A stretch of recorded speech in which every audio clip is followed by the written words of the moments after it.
এক নাম্বার প্রশ্ন হলো রবের পরিচয় দাও। এ বান্দা, রবকে ইন্নাল্লাযীনা ক্বালু রাব্বুনাল্লাহ সুম্মা ইসতাকামু তাতানাজ্জালু আলাইহিমুল মালায়েকা আল্লা তাখাফু ওয়া লা তাহজানু ওয়া আবশিরু বিল জান্নাহ وأبشروا بالجنة التي كنتم توعدون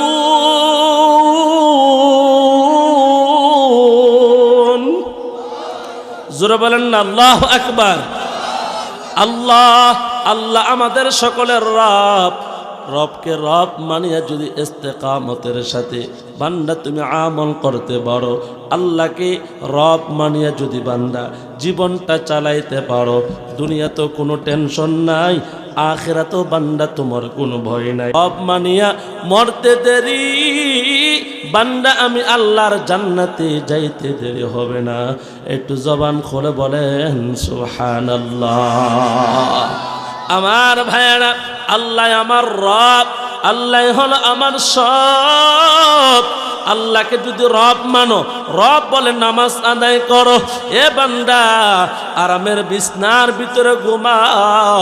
তুমি মনে করতেছো রে যুবক, তোমার মতন বুঝি সব যুবক এই ইন্টারনেটের গুনার সাথে জড়িত? না রে বাবা না। এই জমিনে কত যুবক শেষ রাত্রে তাহাজ্জুদের মুসল্লায় সেজদা করে, আমার মালিকের কাছে কান্না করে, আমার আল্লাহর কুদরতি কদমে সেজদা করে। যুবক, তোমার চোখে ঘুম নাই খেলা দেখার জন্য, তোমার চোখে ঘুম নাই ইন্টারনেটের গুনার জন্য। এই জমিনে কত যুবক আমার আল্লাহর কুদরতি কদমে সেজদা দেওয়ার জন্য ঘুমাই না। এর যুবক, তুমি কি জানো ভোর রাত্রে তাহাজ্জুদের সেজদার কত মজা, কত স্বাদ? এই শীতের মৌসুমে ঠান্ডা পানি দিয়া উযু করিয়া 2 রাকাত নামাজ পড়িয়া আল্লাহর কাছে কান্না করো, বলো মালিক। কত মানুষের জানাজার নামাজ পড়লাম, না জানি বাদুর কেন্দ্রীয় কবরস্থানের সামনে আমার লাশটা কোন দিন হাজির হয়ে যায়। এ বান্দা, দিলটা নরম কর, গুনার কথা স্মরণ করিয়া আল্লাহর কাছে আজকের মাহফিলে তওবা করে বাড়ি ফিরে যাইবা। হতে পারে আল্লাহর কাছে তওবা যদি কবুল হয়ে যায়, জিন্দেগির গুনাহ মাফ হয়ে যাবে। অতি গভীর হয় রজনী যখন নীরবে প্রভুর নাম জপিও তখন, প্রবর করুণা যদি পাইবার চাও, প্রবর করুণা যদি পাইবার চাও, গভীর রাতে উঠে প্রভুর গুণগান গাও। সবাই বলেন গুণগান গাইতে হবে কার? আল্লাহর গুণগান গাইতে হবে, আল্লাহর প্রশংসা বান্দা তোমাকে করতে হবে। এ যুবক, তুমি তো মনে করছো আজকে ফজর পড়ে নাই, জীবনে একবার তওবা করলে ফজর পড়া যাবে। না রে বান্দা না। এই ঢাকার ভিতরে তাকায় দেখো, গুলশানের মধ্যে যখন আগুন, কত তাজা তাজা প্রাণগুলা এই জমিনে দুনিয়া থেকে বিদায় হয়ে গেল। এর চট্টগ্রামের সীতাকুণ্ডে আগুন, কত তাজা তাজা প্রাণগুলা দুনিয়া থেকে চলে গেল। এর বান্দা, ঢাকা সদরঘাট থেকে বরগুনার উদ্দেশ্যে স্টিমার রওনা হয়ে গেল। রাতের আধারে স্টিমারে আগুন, এই দুনিয়ার আগুন এত ভয়ঙ্কর, হাড়গুলা পুড়ে পুড়ে ছাই করে ফেললো, মাংসগুলা পুড়ে ফেললো রে মুমিন। আল্লাহ বলে জাহান্নামের আগুন থেকে বাঁচাও। এরে বাদুর এলাকার যুবক, ও বৃদ্ধ বাবা, পর্দার অন্তরালের আমার মা, জাহান্নামের আগুন থেকে বাঁচার জন্য নামাজটা ধরে। আমরা গুনাহ মাফ করাইতে চাই কি চাই না? বছরে একটি মাহফিল আমরা করি।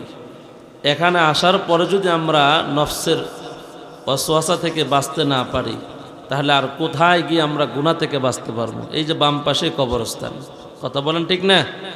এই জন্য আল্লাহকে যদি খুশি করাইতে চাই, এই মাহফিলের শুরু থেকে শেষ পর্যন্ত আমাদের কাহারও দ্বারা যেন আল্লাহ নারাজ হয়, রাসূল নারাজ হয়, এমন ধরনের কোনো কাজ আমাদের দ্বারা না হয়, আল্লাহ যেন কবুল করে। সকলে বলে আমিন। আমার ভাইয়েরা, কোরআনের মাহফিলে আসছি কোরআনের আলোচনা শোনার জন্য। সকলে মহাব্বতের সাথে বলেন, কোরআন কার কিতাব? জোরা বলেন না, কার কিতাব? আল্লাহর কিতাব। সত্য না মিথ্যা? কোনো ভুল আছে? ভুল যদি না থাকে, কোরআন মানা দরকার আমাদের সকলের, আছে না নাই? ব্যক্তিগত জীবনে, পারিবারিক জীবনে, সামাজিক জীবনে, রাষ্ট্রীয় জীবনে, সব জীবনে আল্লাহর কোরআন মানতে পারলে আমরা কামিয়াব। কথা বলেন ঠিক কিনা? আল্লাহ তাআলার কোরআন থেকে সূরাতুত তাহরিমের 6 নম্বর আয়াতে কারিমা তেলাওয়াত করেছি। বড় বড় শাইখুল হাদিসরা এখানে বসা, ওনাদের সামনে কথা বলার মতন যোগ্যতা রাখি না, তারপরে চেষ্টা করে আল্লাহ যেন যে কথাগুলো আমি এবং আমরা সকলেই আমল করে কবরে যাইতে পারি, এমন কিছু জরুরতি কথা আমার জবান দিয়ে বাহির করে দে। সকলে বলে আমিন। আল্লাহ তাআলা বলেন, ইয়া আইয়ুহাল্লাযীনা আমানু কু আনফুসাকুম ওয়া আহলিকুম নারা وقودها الناس والحجارة عليها ملائكة غلاظ شداد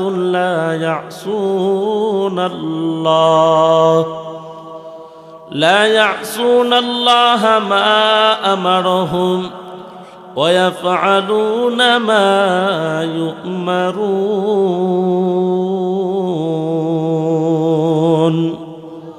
মহাব্বতের সাথে জবান খুলে বলেন আল্লাহু আকবার। আল্লাহর নাম নিতে আপনাদের কষ্ট হয়? আল্লাহু আকবার নাম নিলে কে খুশি হয়? সবাই বলেন আল্লাহু আকবার। অর্থ কি? আল্লাহ সবচাইতে, জোরে বলেন না, সবচেয়ে বড় কে? আল্লাহু আকবার। মার গর্ভ থেকে যেদিন জন্মগ্রহণ করেছি, ওই দিন সর্বপ্রথম আপনার ডান কানে বাম কানে যে আজানের ধ্বনি শোনানো হয়েছিল, ওই শব্দ দুইটি হলো আল্লাহু আকবার, আল্লাহু আকবার। সুতরাং জীবনের শেষ সময় এই ময়দানে যখন জানাজা দিবে, ইমাম যখন তাকবীরে তাহরিমা বাঁধবে, তখনও আল্লাহু আকবার। মুসলমান বাঁচলেও আল্লাহু আকবার, মরলেও আল্লাহু আকবার।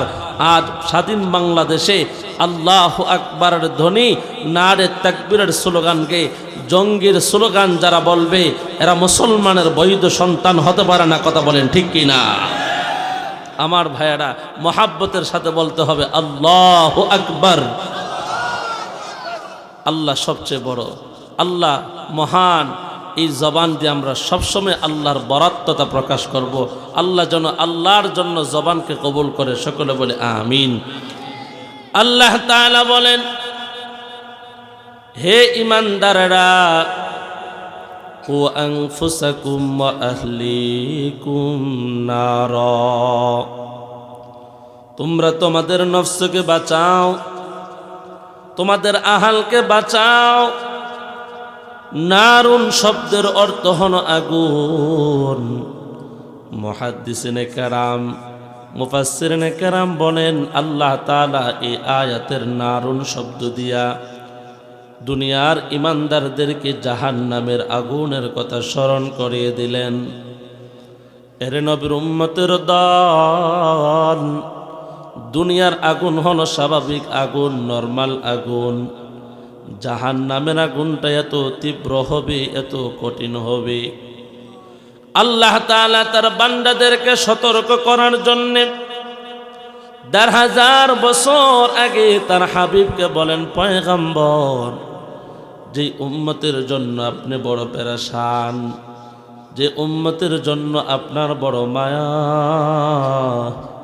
যে উম্মতের জন্য আপনি সেজদায় পড়ে কান্না করেন, ও পয়গম্বর, আপনি আপনার উম্মতগুলোকে জানায়া দেন, নামা আশাদ্দু হাররা, জাহান্নামের আগুনটা এত উত্তপ্ত কঠিন গরম, আপনার উম্মত কিন্তু জাহান্নামের আগুনটা সহ্য করতে পারবে না। দুনিয়ার আগুনের মতন জাহান্নামের আগুনটা কিন্তু বাবা সাধারণ কোনো দুর্বল আগুন না। দুনিয়ার আগুনের চেয়ে জাহান্নামের আগুনটা 69 গুণ তীব্রতা বেশি হবে। এই আগুনের মধ্যে কাদেরকে নিক্ষিপ্ত করা হবে, এই আগুনের মধ্যে কাদেরকে শাস্তি হিসাবে ওই জায়গার মধ্যে রাখা হবে? যারা আল্লাহর হুকুম মেনে দুনিয়ার মধ্যে চলে নাই, আমার নবীর সুন্নতের আদর্শ অনুযায়ী জীবন গড়ে নাই। এরা বাদুর এলাকার যুবক, জীবনটা চালাইতে গিয়ে যদি আল্লাহকে আমরা রব হিসেবে মানতে পারি, আপনার আমার নবী রাহমাতাল লিল আলামিন নবীর আদর্শের মালাটা গলায় দিতে পারি রে যুবক।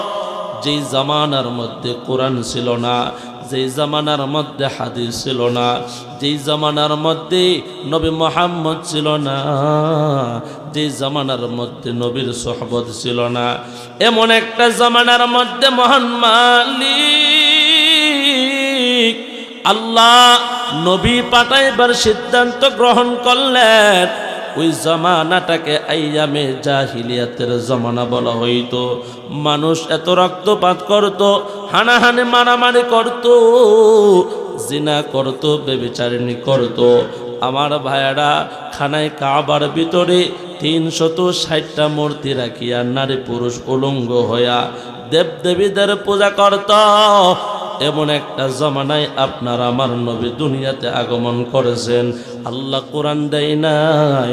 40টা বছর পূর্ণ হয়ে যাওয়ার পর আল্লাহ তাআলা গাড়ে হেডার ভিতরে নবীকে ডাইকা আল্লাহ কোরআন দিলেন। কোরআনটা দেওয়ার পর আল্লাহ সর্বপ্রথম ঈমানের বয়ান দেয় নাই, আল্লাহ সর্বপ্রথম নামাজের হুকুমের বিধান দেয় নাই, আল্লাহ সর্বপ্রথম রমজানের বিধান দেয় নাই, আল্লাহর ঘর খানায় কাবা জিয়ারত করার কথা আল্লাহ বলে নাই। আল্লাহ লাউহে মাহফুজ থেকে জিব্রাইল দিয়ে কোরআন পাঠায়া জিব্রাইলকে বলেন, ও জিব্রাইল আমার পয়গম্বরকে আগে পড়াও, ইকরা বিস্মি রব্বিকাল্লাযী খলাক। আগে পড়েন আপনার রবের নামে, যিনি আপনাকে সৃষ্টি করেছেন। আমার ভাইয়েরা, আজ যদি নবী কোরআনটা আগে পড়ে থাকেন, নবীর উম্মতেরাও কোরআনটা পড়বে। কেন? নবী আল্লাহ তাআলার কোরআন পড়াইছেন, আল্লাহ তাআলা নবীকে কোরআন পড়াইছেন, কোরআন শিখাইছেন। নবীর উম্মতেরাও কোরআনটা পড়বে, কোরআনটা শিখবে। কোরআনটা যখন পড়বে, আল্লাহর কোরআনের ভিতরে নামাজ পড়ার কথা আছে না নাই? আল্লাহর কোরআনের ভিতরে হজ করার কথা আছে না নাই?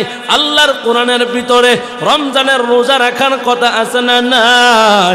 এর নবীর উম্মতের দল, আল্লাহর কোরআনটা পড়ো।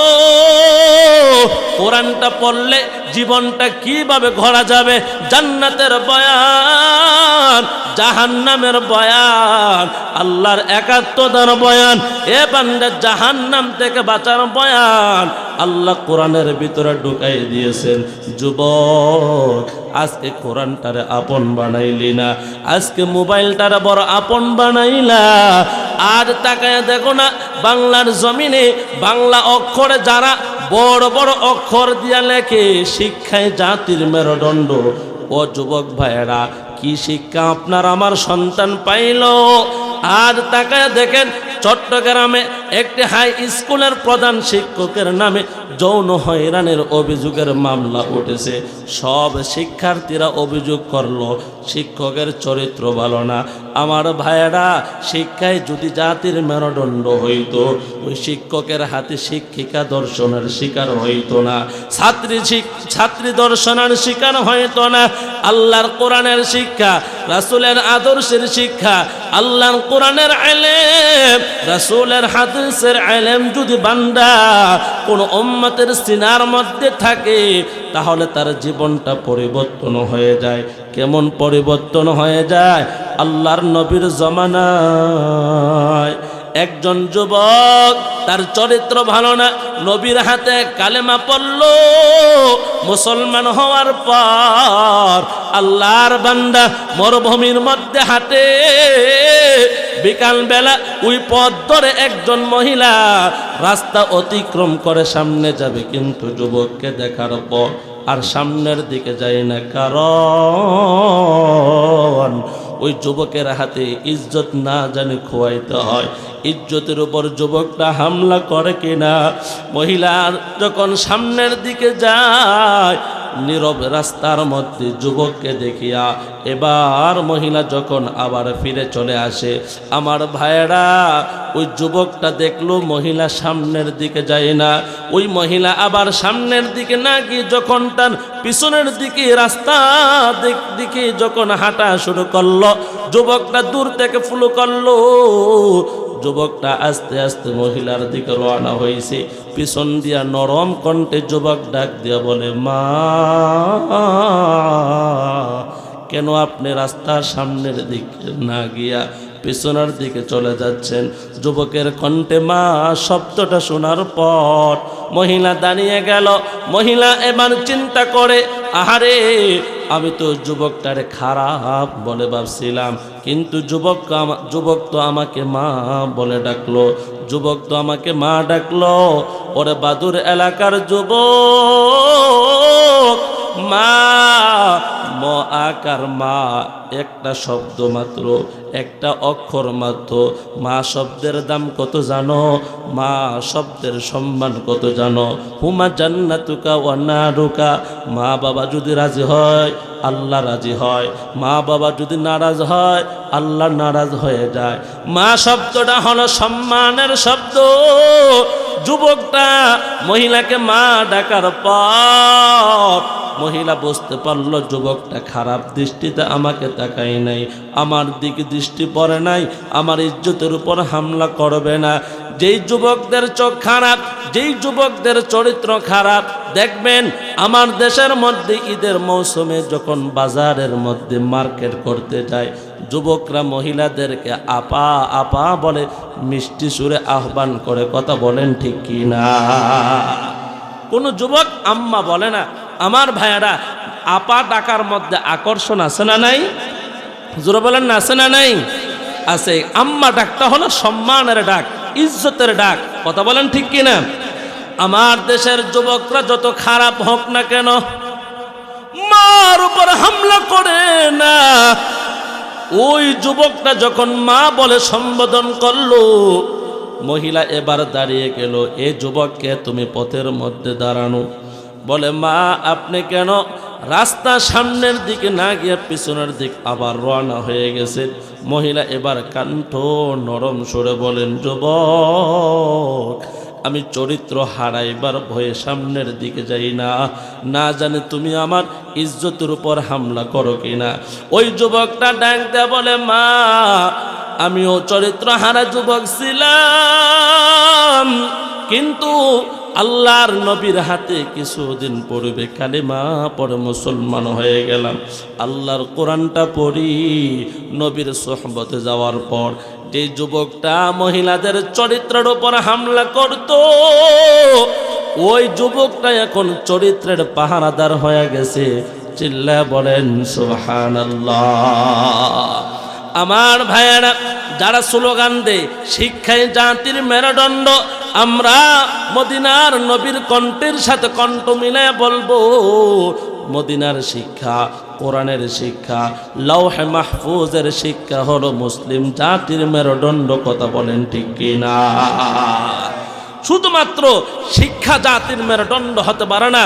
কোরআনের শিক্ষা, ইসলাম শিক্ষা, ধর্মীয় শিক্ষা, রাসূলের হাদিসের শিক্ষা হলো মুসলিম জাতির মেরুদণ্ড।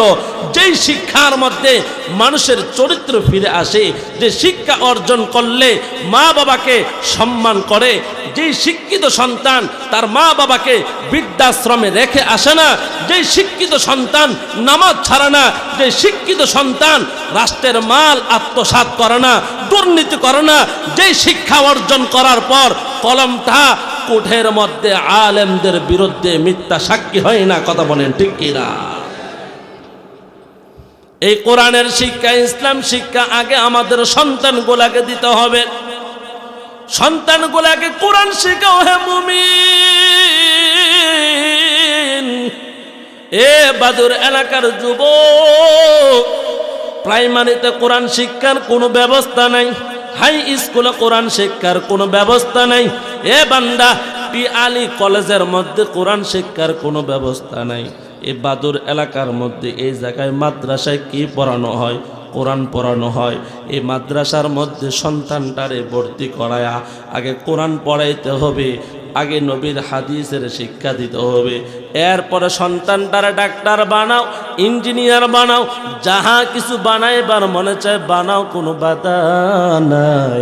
এই সন্তানটা যখন বড় হবে নামাজ ছাড়বে না, এই সন্তান বেপরদায় চলবে না, কোরআনের আলেম থাকলে আল্লাহর বান্দা আল্লাহর নাফরমানি করবে না। চিল্লা বলেন ঠিক কি না? আর না হয় আব্বাজান, যারা বাবা হয়ে গিয়েছেন, সন্তানগুলাকে ধর্মীয় শিক্ষা না দিয়া যদি কবরে যাও, এ বাবা, একা জান্নাতে যাওয়া যাবে না। আল্লাহ তাআলা বলেন, ইয়া আইয়ুহাল্লাযীনা আমানু কু আনফুসাকুম ওয়া আহলিকুম নারা, ঈমানদাররা জাহান্নামের আগুন থেকে বাঁচো। পরিবার পরিজন আহলে বায়াত সবাইকে জাহান্নামের আগুন থেকে বাঁচাও। কোরআন তো এমন একটি দামি কিতাব, কোরআন তো এমন একটি দামি আল্লাহ তাআলার কিতাব, যে কোরআনটা যার সিনার মধ্যে থাকবে, এই কোরআনটা যারা পড়বে, কোরআনকে যারা মহাব্বত করবে, কোরআনকে যারা ভালোবাসবে, কোরআনের ইলম যার সিনার ভিতরে ঢুকাবে, আল্লাহ তাআলা কাল হাসরের ময়দানে জান্নাতের ভিতরে জায়গা করে দিবে। জোরে কন্যা সুবহানাল্লাহ। আমার ভাইয়েরা, নিজ কোরআন পড়লাম না, সন্তানগুলাকেও কোরআনের শিক্ষা দিলাম না। আমার ভাইয়েরা, কোরআনের শিক্ষা যদি সন্তানগুলাকে দিতে চাও, মাদ্রাসা ছাড়া বিকল্প আর কোনো শিক্ষার ব্যবস্থা নাই। এই কোরআনের জন্য নবীর সাহাবে কেরাম জীবন দিয়েছেন, ইসলামের জন্য নিজের গড়ের বিবিকে বিধবা করেছেন, সন্তানগুলার এতিম করেছেন, শুধুমাত্র আল্লাহর কোরআনটা পড়তে গিয়া, আল্লাহর কোরআনটা হেফাজত করতে গিয়া। আল্লাহর নবীর কাছে মক্কা থেকে 10 জন মুনাফিক কাফেরের বাচ্চা আল্লাহর নবীর কাছে মদিনায় গিয়ে বললেন, ওগো পয়গম্বর, আপনি তো মক্কা থেকে মদিনায় চলে আসলেন, মক্কার মধ্যে নতুন কিছু মুসলমান কালেমা পড়ে ঈমান এনেছে, তাদেরকে কোরআনের শিক্ষা দেওয়া দরকার। আল্লাহর নবী হলেন সরল, আল্লাহর নবীর মন হলো সাদা, আল্লাহর নবী তাদের কথা বিশ্বাস করিয়া 10 জন হাফেজ কোরআন মসজিদে নববী থেকে মক্কার দিকে রওনা করাইয়া দিলেন কোরআন শিখাইবার জন্যে। আল্লাহর নবী মজলিসের মধ্যে পড়েন, খায়রুকুম মান তাআল্লামাল কুরআনা ওয়া আল্লামাহ। আমার সাহাবীরা কে আছো? তোমাদের মধ্যে সর্বোত্তম ওই ব্যক্তি যে কোরআনটা পড়ে এবং অন্যকে কোরআনটা পড়ায়। আমার জন্মস্থানে মক্কাতে কোরআনের তালিম দেওয়ার জন্য যাবে। 10 জন সাহাবী হাত উঠায় বলে, পয়গম্বর, আমাদেরকে মক্কায় পাঠাইয়া দেন কোরআনের দাওয়াত দেওয়ার জন্য। আল্লাহর নবী 10 জন কাফেরের সাথে 10 জন হাফেজ কোরআনকে সাথী বানায় যখন রওনা করাইয়া দিলেন, কিছু দূর সামনে যাওয়ার পর কাফেরের বাচ্চারা হাফেজ কোরআনের ওপর অতর্কিতভাবে হামলা। 9 জন কোরআনের হাফেজকে দুনিয়া থেকে বিদায় করে দিল, তারা শহীদ হয়ে গেল। আমার ভাইয়েরা, নবীর একজন সাহাবী হযরতে খুবাইব বিন আদি রাদিয়াল্লাহু তাআলা আনহু পাহাড়ের চূড়ায় উঠে গেলেন। এবার মক্কার কাফেররা ডেকে বলে, এরে আব্দুল্লাহ, এ আল্লাহর বান্দা, ও হাফেজ কোরআন, তুমি আত্মসমর্পণ করো, তোমাকে হত্যা করা হবে না, তোমাকে সসম্মানে মদিনায় ফেরত দেওয়া হবে। আমার ভাইয়েরা, হাফেজ কোরআন যখন পাহাড়ের চূড়া থেকে নামে না, আল্লাহর বান্দাকে বলা হয়, ওইখানে কাবার মালিকের কসম, তোমার ওপর আক্রমণ করা হবে না, এ আল্লাহর বান্দা আত্মসমর্পণ করো, তোমাকে সসম্মানে মদিনায় ফিরিয়ে দেওয়া হবে। হযরতে খুবাইব বিন আদি রাদিয়াল্লাহু তাআলা আনহু যখন পাহাড়ের চূড়া থেকে নেমে আসলো, হাতে পায়ে রশি লাগায়া মক্কার মাঝে তাকে উপস্থিত করা হলো। ওই সময় মক্কার লিডার হলেন আবু জাহেলের অনুপস্থিতিতে আবু লাহাব দুনিয়ায় নাই। আবু সুফিয়ান হলো মক্কার কাফেরদের লিডার। বিশাল বড় একটা মঞ্চ বানায়া হাফেজ কোরআনকে দাঁড় করায়া এবার বলে, ও মুহাম্মাদের উম্মত, তোমার আল্লাহ আছে আসমানে, তোমার নবী আছে মদিনায়, এখনো সময় আছে, বলো মুহাম্মদ হলো মিথ্যা নবী, মুহাম্মদ হলো মিথ্যা নবী। তোমার আল্লাহ আছে আসমানে, তোমার নবী আছে মদিনায়, আমাদের হাত থেকে তোমাকে কে বাঁচাবে? জীবনটা যদি বাঁচাতে চাও এখনো সময় আছে, মুহাম্মদ মিথ্যা নবী কথাটা বলে দাও। হাফেজ কোরআন হেসে বলে, আর আবু সুফিয়ান শোন, তোদের কাছে আল্লাহ আছে আসমানে, নবী আছে মদিনায়, কিন্তু একজন ইমানদার হাফেজ কোরআনের কলবে আছে আল্লাহ, হৃদয়ে আছে নবী। জোরে কন্না সুবহানাল্লাহ। আমার ভাইয়ারা, শত শত কাফেরের উপস্থিত মজলিসের ভিতরে একজন মুসলমান যখন তার আল্লাহকে ভুলে নাই, নবীকে ভুলে নাই, আবু সুফিয়ান রাগান্বিত হয়ে গেল। এবার হাফেজ কোরআনকে হত্যা করার জন্য জল্লাদকে ডাকা হলো।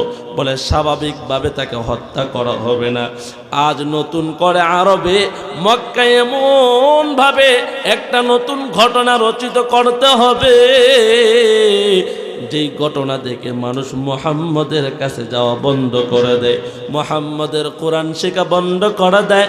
কি করা হবে? আবু সুফিয়ান বলে তার হাত বিক্রি করা হবে, তার পা বিক্রি করা হবে, তার চোখ দুইটা বিক্রি করা হবে। আল্লাহর বান্দাকে হাফেজ কোরআন হযরতে খুবাইব বিন আদি রাদিয়াল্লাহু তাআলা আনহু,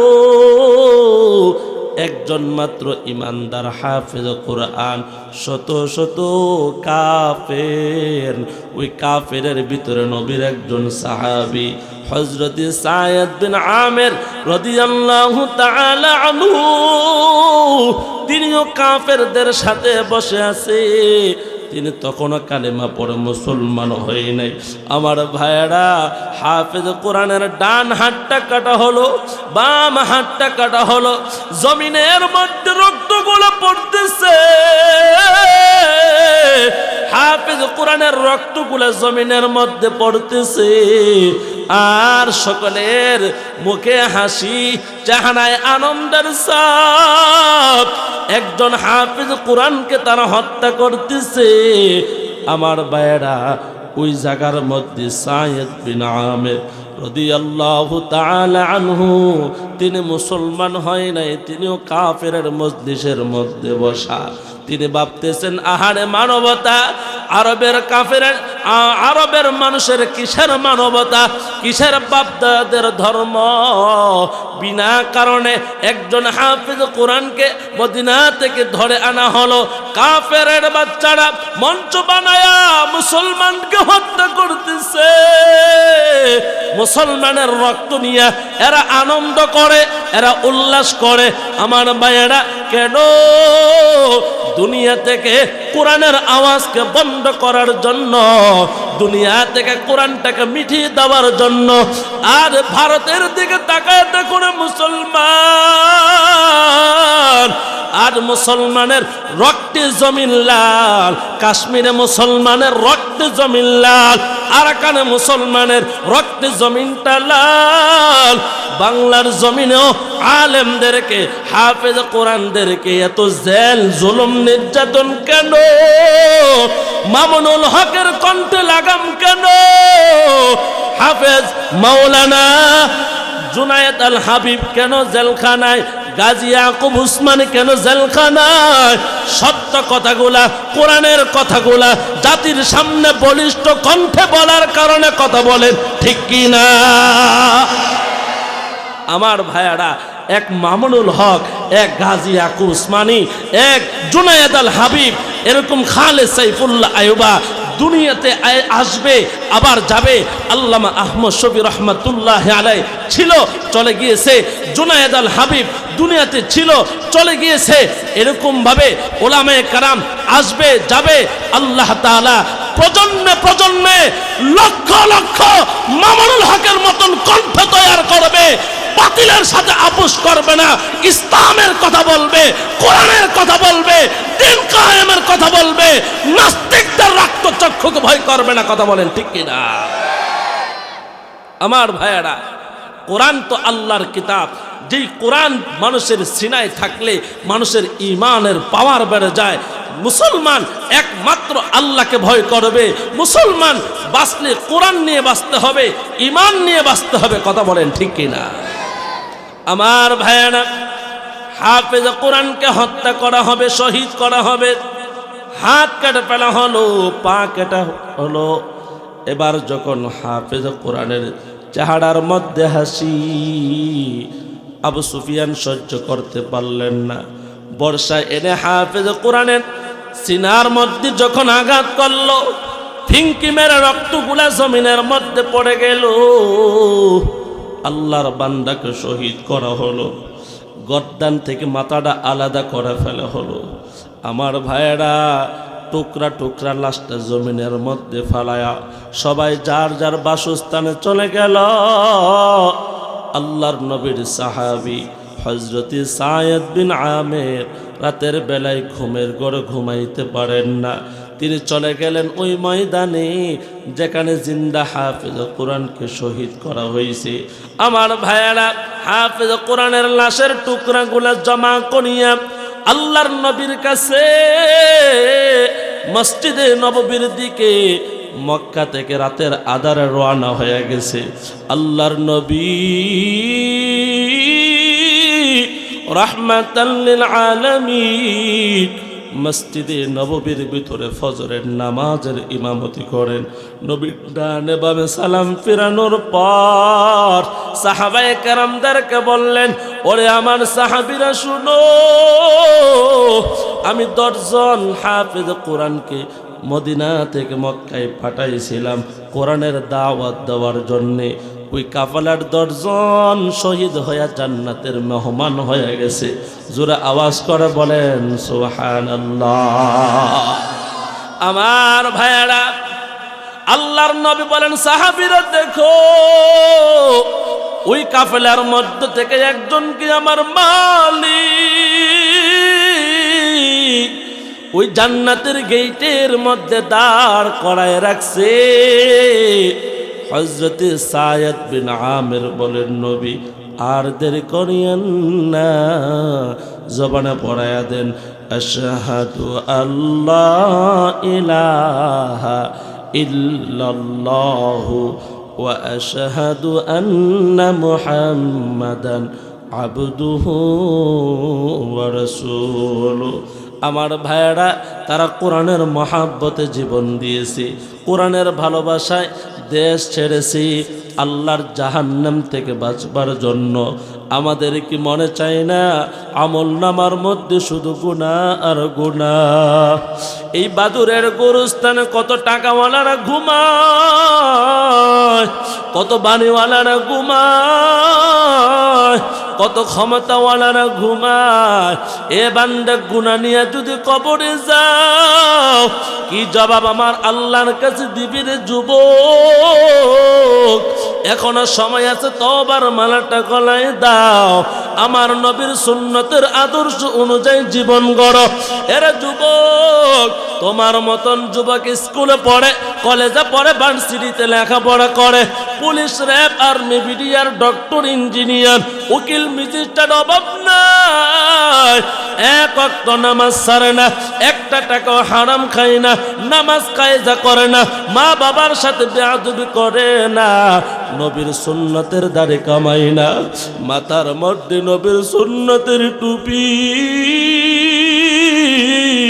রিক্সা চালায়, সিএনজি চালায়, আল্লাহর ঘর মসজিদে আজান হওয়ার পর আর আল্লাহর বান্দা ঘরে শুয়ে থাকে না।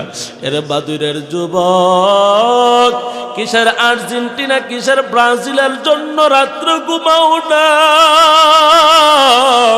সারা রাত বান্দা ইন্টারনেটের গুনাহ করার পর সকালবেলা যখন ঘুমের ঘরে ঘুমাইতে যাও, আল্লাহর ঘর মসজিদ থেকে মুয়াজ্জিনের কণ্ঠে আজান বাজে আল্লাহর ঘরে নামাজ আদায় করার জন্য। এর যুবক ভাই, কিভাবে আরামের বিছনার মধ্যে ঘুমাও? কেমন করে ঘুমাও যুবক? ফজর করে কাজা, এমনও তো হতে পারে বান্দা জোহরের পর জানাজা। কথা বলেন ঠিক কিনা? চোখেরই পলকে তুমি হতে পারো লাশ, চিরতরে বন্ধ হবে তোমারই নিঃশ্বাস, হবে এলান তোমারই নাম, হবে এলান তোমারই নাম মসজিদের মাইকে। বাড়িওয়ালা নাই রে বাড়ি, নাই রে দুনিয়াতে, বাড়িওয়ালা নাই রে বাড়ি, নাই রে দুনিয়াতে। কথা বলেন ঠিক কিনা? আমাদের মরা লাগবে কি লাগবে না? কথা বলেন, আমাদের মৃত্যু কখন হবে আমরা জানি না, জানেন কে? মহাব্বতের সাথে বলেন, জানেন কে? আর জোরে বলেন না, আমাদের মৃত্যু কখন কোন জায়গায় হবে আমরা জানি না, জানেন কে? আল্লাহ। এ বান্দা, গুনাহ নিয়ে মরতে চাই না, নেক আমল নিয়ে মরতে চায়। গুনাহ থেকে যদি বাঁচতে চাও, তওবার জিন্দেগি গড়ো। তওবা এমন একটি দামি মেডিসিনের নাম, বান্দা গুনাহ করার পর আল্লাহকে স্মরণ করিয়া যদি ইস্তেগফার করো, ক্ষমা চাও, আমার আল্লাহ এত বড় দয়ার মালিক,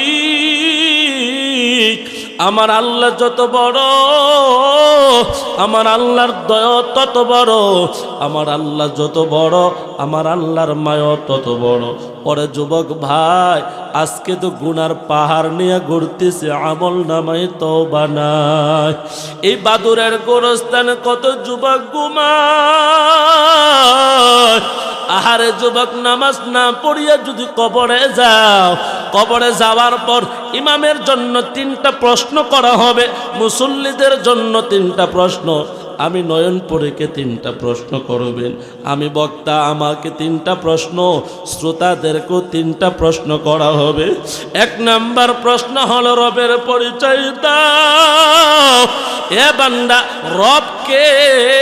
ইন্নাল্লাযীনা ক্বালু রাব্বুনাল্লাহ সুম্মা ইসতাকামু তাতানাজ্জালু আলাইহিমুল মালাইকা আল্লা তাখাফু ওয়া লা তাহজানু ওয়া আবশিরু বিল জান্নাহ ওয়া আবশিরু বিল জান্নাতিল্লাতী কুনতুম তুআদুন।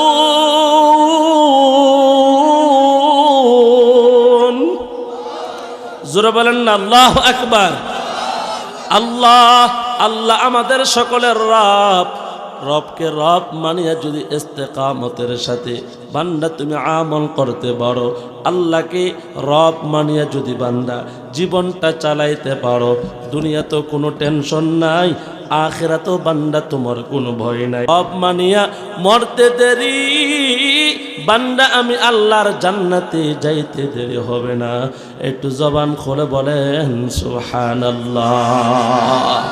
আমার ভাইয়েরা, আল্লাহ আমার রব, আল্লাহ হলো আমার সব।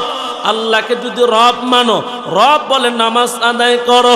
এ বান্দা আরামের বিছনার ভিতরে ঘুমাও। তুমি মনে করতেছো রে যুবক তোমার মতন বুঝি সব যুবক এই ইন্টারনেটের গুনার সাথে জড়িত? না রে বাবা না। এই জমিনে কত যুবক শেষ রাত্রে তাহাজ্জুদের মুসল্লায় সেজদা করে, আমার মালিকের কাছে কান্না করে, আমার আল্লাহর কুদরতি কদমে সেজদা করে।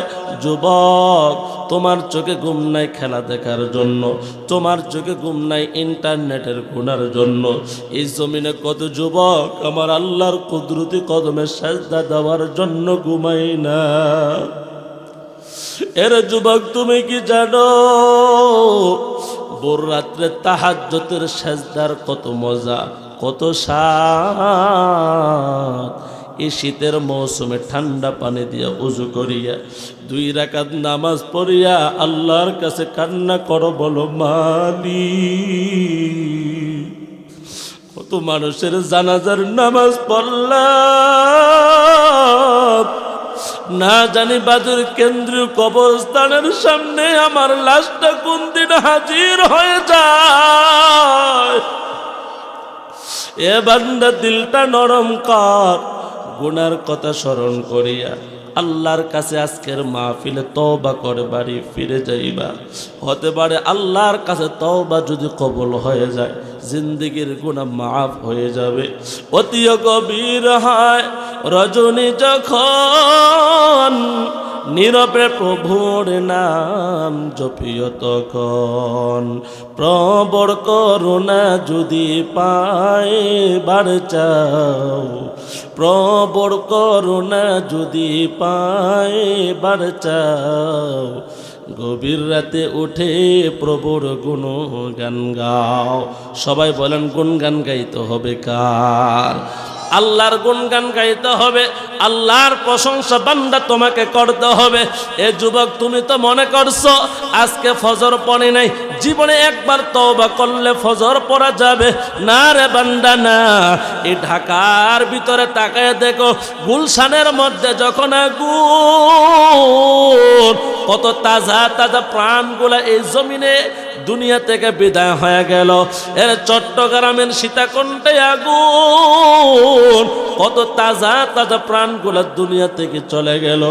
এর বান্দা ঢাকা সদরঘাট থেকে বরগুনার উদ্দেশ্যে স্টিমার রওনা হয়ে গেল। রাতের আধারে স্টিমারে আগুন, এই দুনিয়ার আগুন এত ভয়ঙ্কর, হাড় গুলা পুড়ে পুড়ে ছাই করে ফেললো, মাংস গুলা পুড়ে ফেললো রে মুমিন। আল্লাহ বলে জাহান্নামের আগুন থেকে বাঁচাও।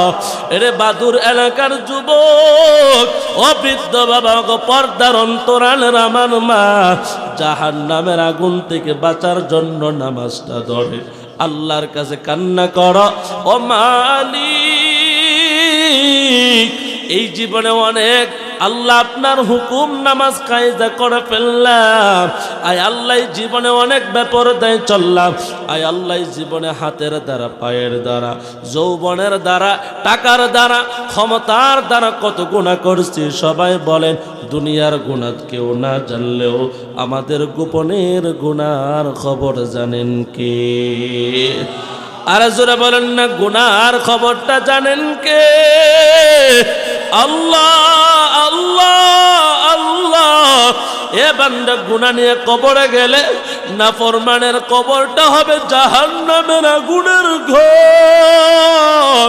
সহ্য করতে পারবি না রে যুবক, এখনো সময় আছে, তওবার মালাটা গলায় দাও। গুনাহ নিয়ে যদি কবরে যাও, 2 পাশের মাটি এমন জোরে চাপ মারবে, সহ্য করতে পারবি না। এই জন্য বান্দা আজকের মাহফিলে যারা আসছো, এখানে যারা বসে গেছো, তওবা করিয়া 2টা ফোঁটা চোখের পানি ছাড়িয়া আল্লাহর কাছে কান্না করো। কান্নার কত দাম, কান্নার কত দাম। আল্লাহ বলে ফালিয়াদহাকু কলিলা ওয়ালিয়াবকু কাতীরা। আহারে বাদুরের যুবক, সমস্ত নবীদের জিন্দেগি কান্না আর কান্না, সমস্ত সাহাবে কেরামদের জীবনে তালাশ করো কান্না আর কান্না, খলিফা আবু বকরের জিন্দেগি তালাশ করো কান্না আর কান্না, ওমরের জিন্দেগি তালাশ করো কান্না আর কান্না, আহারে উসমানের জীবনে তালাশ করো কান্না আর কান্না, হযরতে আলীর জিন্দেগি তালাশ করো কান্না আর কান্না। তোমার আমার চোখে পানি নাই, তোমার আমার জিন্দেগিতে আল্লাহর হুকুম নাই। এর বান্দা, আল্লাহর কাছে যদি কান্না করতে পারো, কান্নার কত দাম। খলিফা ওমরের জামানায় আল্লাহর একজন বান্দা গায়ক ছিল, গান গাওয়া তার পেশা। 70টা বছর পর্যন্ত আল্লাহর বান্দা গান গায়া গায়া তার যৌবনকাল কাটায়া দিল।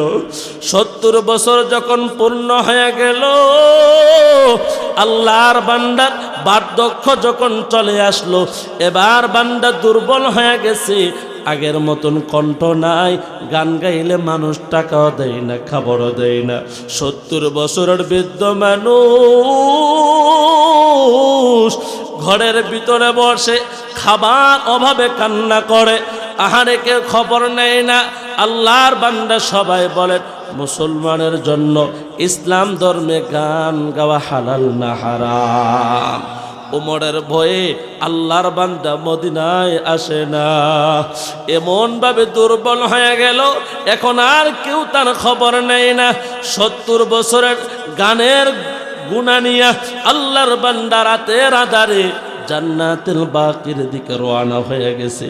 এমন ভাবে আল্লাহর কাছে 2টা হাত বিছিয়ে কান্না করে বলে, মালিক,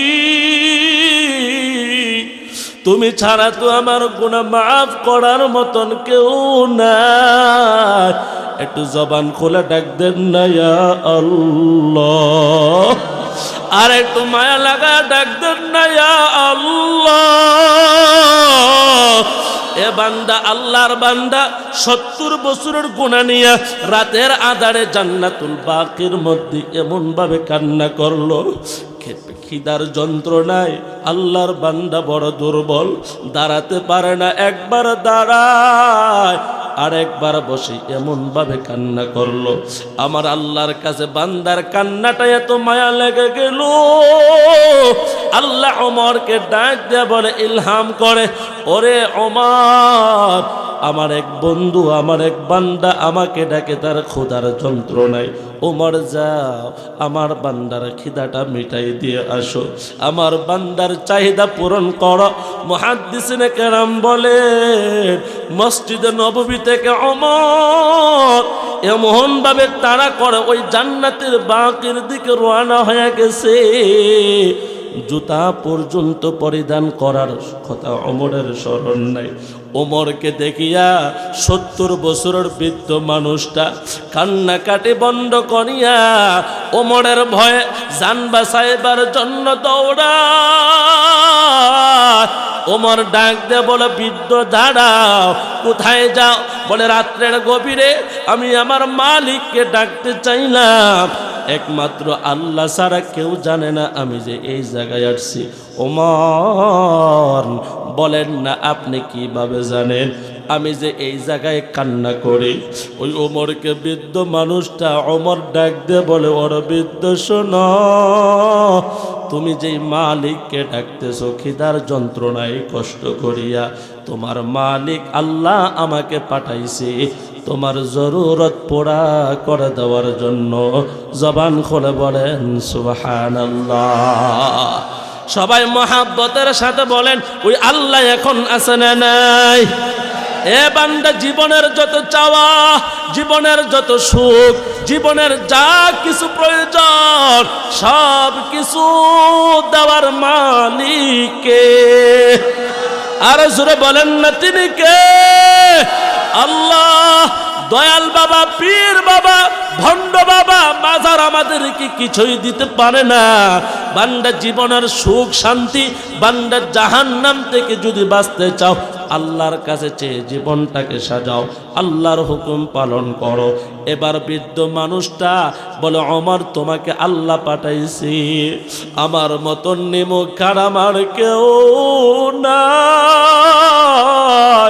70টা বছর পর্যন্ত আমি গান গেয়ে গেয়ে আমার জীবন কাটাইছি, আমার সংসার চালাইছি। আমি এত বড় নিমক খারাপ, আমি আমার জন্য আমার মালিককে ডাকলাম। 70 বছর পর আল্লাহকে খুশি করার জন্য আমি ডাকি না।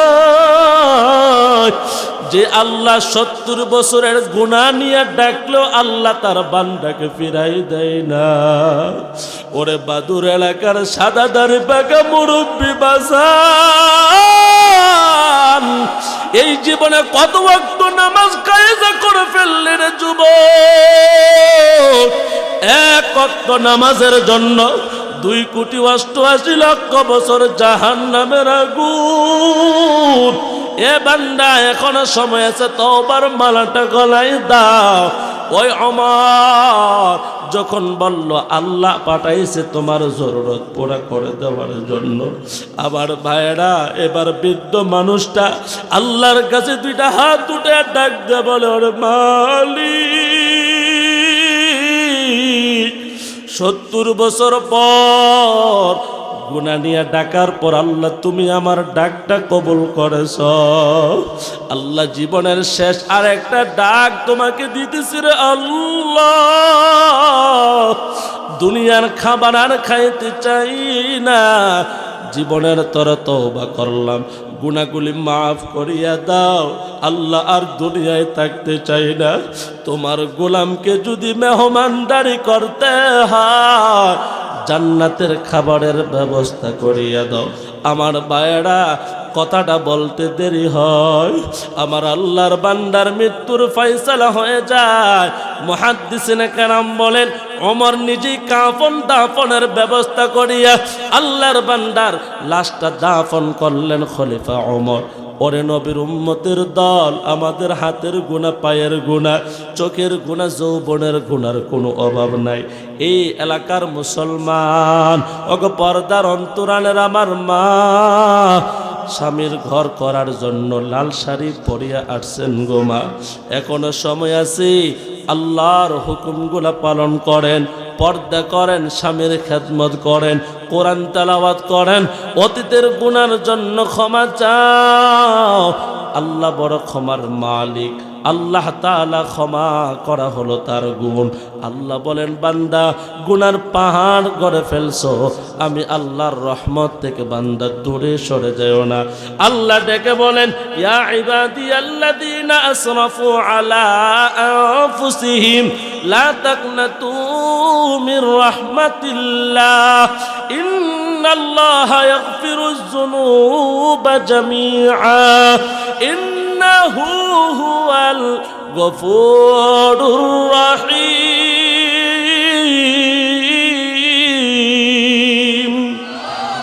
আল্লাহ তাআলা বলেন, ইয়া ইবাদিয়াল্লাযীনা আসরাফু, হে আমার বান্দারা যারা নফসের উপর জুলুম করে ফেলছো, গুনাহ করে করে যারা জুলুম করেছো, লা তাকনাতু মির রাহমাতিল্লাহ, আমি আল্লাহর রহমত থেকে বান্দা দূরে সরে যাও না। আমি আল্লাহর রহমতের আশা তোমরা ছেড়ে দিও না। বান্দা বলে, আল্লাহ রহমতের আশা যদি ছেড়ে না দে আমাদের কি হবে? আল্লাহ বলেন, আমার রহমত থেকে যদি বান্দা দূরে সরে না যাও, ইন্নাল্লাহা ইয়াগফিরুয যুনুবা জামিআ, আমি আল্লাহ ওয়াদা দিলাম নিশ্চয়ই তোমার জীবনের সমস্ত গুনাহগুলি মাফ করে দিব। কোন সুবহানাল্লাহ। সবাই বলেন, আমাদের গুনাহ মাফ করার মালিক কে? আর জোরে বলেন, আমাদের আমল নামে গুনাহ আছে না নাই? আহারে মুসলমান, সমাজে কত শ্রেণীর মানুষ, কত রকমের মানুষ, কে প্রকাশ্যে, কে গোপনে, কে ইচ্ছায়, কে অনিচ্ছায়, জানা অজানা ছোট বড় অপরাধ আমাদের হাতের দ্বারা, পায়ের দ্বারা, কানের দ্বারা, চোখের দ্বারা, জবানের দ্বারা, যৌবনের দ্বারা, টাকার দ্বারা, আহারে কত গুনাহ আমরা করে ফেলছি। সবাই বলেন, গুনাহ মাফ করার মালিক কে? আল্লাহর কাছে একটু আত্মসমর্পণ করিয়া আল্লাহকে মহাব্বতের সাথে একটু ডাক দিতে পারবো? দুইটা হাত উঠে ডাক দেন তো, ইয়া আল্লাহ আমাদের সবাইকে মাফ করে দেন বলে আমিন।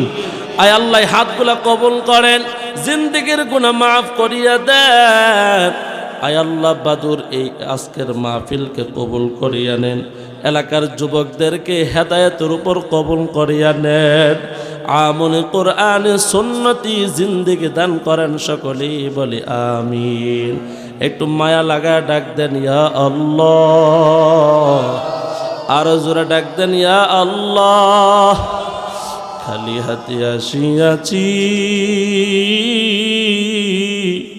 মাওলা দরবারে তোমার,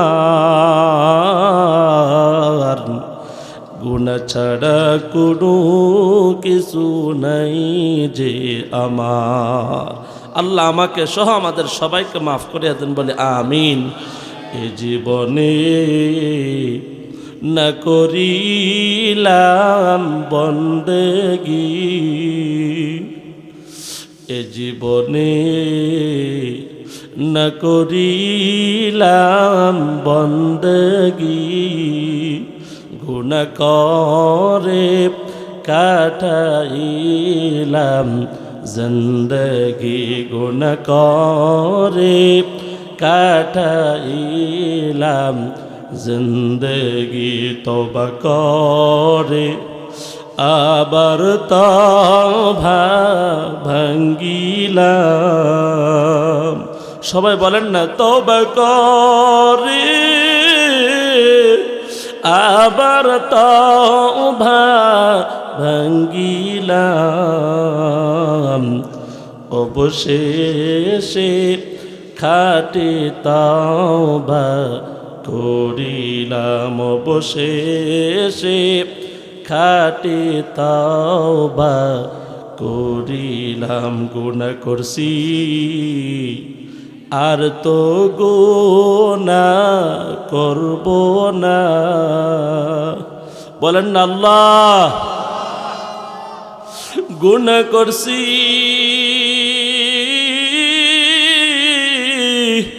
আর তো গুনাহ করব না,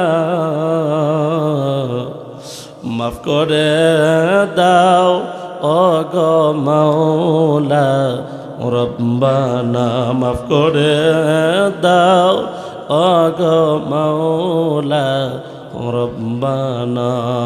রব্বানা যালামনা আনফুসানা وإن لم تغفر لنا وترحمنا لنكونن من الخاسرين। সকলে বলেন আমিন। আল্লাহ আমাকে সহ আমাদের সবাইকে মাফ করে দেন, সকলে বলে আমিন। আমার ভাইয়েরা, দীর্ঘ আলোচনা, লম্বা আলোচনা করা হয়েছে, হ্যাঁ, অনেক ওলামায়ে কেরাম বয়ান করেছে। সকলের সার নির্দেশ আলোচনা হলো গুনাহ থেকে বাঁচতে হবে, নেকের কাজগুলা ধরতে হবে।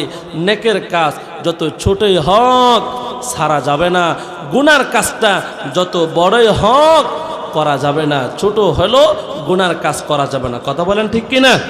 আসুন আমরা সকলে আজকের মাহফিল থেকে ওয়াদা করি, আজকের মাহফিলে আমরা সকলে প্রতিজ্ঞাবদ্ধ হয় যে আল্লাহ আর জীবনে গুনাহ করব না, আর জীবনে সুন্নতের বাহিরে জীবন চালাবো না। আল্লাহর কাছে যদি ওয়াদা করতে পারি, আল্লাহর কাছে যদি ক্ষমা চাইতে পারি, আল্লাহ হলেন ক্ষমাশীল, আল্লাহ হলেন দয়াবান। আল্লাহ আমাকে সহ আমাদের সবাইকে মাফ করে দেন, সকলে বলে আমিন।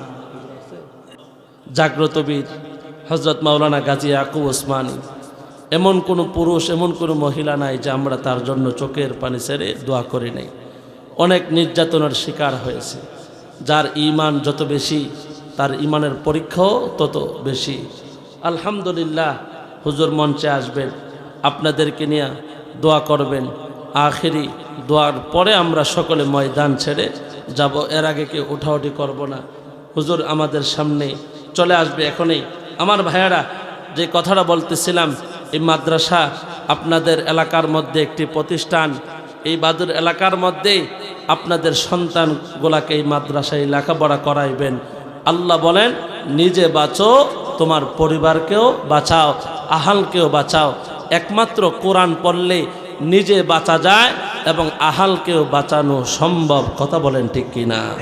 ভাইয়েরা আমার, আমরা মনে করি দুনিয়ার শিক্ষা, দুনিয়ার গৌরব, দুনিয়ার মর্যাদা, দুনিয়ার সম্পদ, দুনিয়ার বিলাসিতা, এই সবগুলাই বুঝি আমাদের সফলতা না। কাল হাসরের ময়দানে জান্নাতে যখন হাফিজ কোরআন উলামায়ে কেরাম যখন চলে যাবে, তখন দুনিয়াওয়ালারা, ক্ষমতাওয়ালারা, টাকাওয়ালারা আফসোস করবে আর বলবে, আহারে আমাদের জীবন যদি এখানে শেষ হয়ে যাইত, আমাদের মৃত্যুই যদি আমাদের জীবনের শেষ হয়ে যাইত, আর কোনো বিচার আর কোনো কিছু যদি আমাদের জীবনে না আসতো, ইয়া লাইতাহা কানাতিল কাদিয়া মা আগনা আন্নি মালিয়া হালাকা আন্নি সুলতানিয়া। তখন তারা আফসোস করবে, তারা তখন আফসোস করে বলবে, ইয়া লাইতাহা কানাতিল কাদিয়া মা আগনা আন্নি মালিয়া, আমার মাল, আমার সম্পদ আমার কোনো কাজে আসলো না। হালাকা আন্নি সুলতানিয়া, আমার ক্ষমতাও শেষ হয়ে গেল, আমার ক্ষমতা আমার কোনো কাজে আসলো না। ওই দিনটা আসার আগে, আফসোস করার আগে আমাদের দুনিয়া থাকা অবস্থায় বোঝা দরকার। আল্লাহ তাআলা আমাকে সহ আমাদের সবাইকে আল্লাহর হুকুম মেনে রাসূলের তরিকা মতে জীবন গড়ার তৌফিক দান করে। সকলে বলুন আমিন। সকলের কাছে দোয়া চাই, আপনাদের জন্য দোয়া করি। আল্লাহ তাআলা এই মাহফিলকে কিয়ামত পর্যন্ত